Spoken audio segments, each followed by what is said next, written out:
आजिर सुविचार समय सहित मनुष्यर पसंद बदली जाए किंतु हृदय रे कहा प्रति थिबा सत भल पाइबा शेष निश्वास पर्यंत बदली न थाए। समय केबे रुहेनी। जदि आजी आम सह खराब होइछि तो काली भल निश्चय हेबो। बास बिना स्वार्थ रे कर्म करी चालिबा आउ सबु भगवान को ऊपर छाड़ी देले सबु किछि ठीक होई जिवो। सबुठु बड़ सेवा ही जीवनर खुशी को अन्य सह बांटिबा। मने रखंतु जे पर्यंत निजर समस्या और दुखर कारण अन्य को दोष दौथिबे से पर्यंत आम समस्या और दुख केबे भी दूर हेबो नाही। निज उपरे किपरि भरोसा रखा जाए।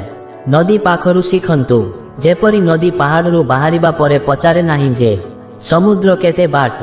मने रखंतु धैर्य और सहनशीलता ही सफलता देई थाए। मने रखंतु मन को जेते निर्मल रखिबे सारा जगतटा सेते निर्मल देखा जिवो।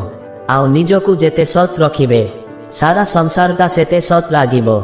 जदि काहाकु विश्वास करुछंती सतरे विश्वास करंतु काहींकि ना विश्वास केवल हृदय ही करिथाए। पाटी तो बास कही थाए आउ आखि विश्वास केते करंती तार प्रमाण देई थाए।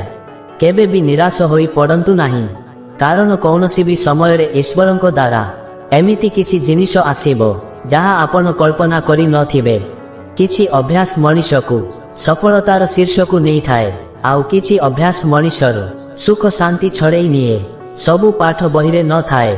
किछि शिक्षा समय आउ परिस्थिति अभिज्ञता आकार रे शिखेई देई थाए। जदि तुमे काहा उपरे राग और अभिमान करिछो ताहेले किछि समय चुप रही भूली जाओ कारण भूल उपरे अधिक टिप्पणी कले संपर्क रे खराब होई थाए।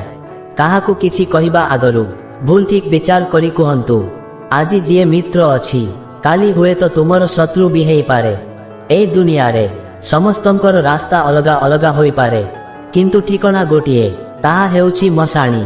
जदि दुख समय रे तुमे एका अछ ना तेबे सुख समय रे भी काहाकु पाख आसीबाकु दियोनी। आजी पाई एतिकी। जय जगन्नाथ।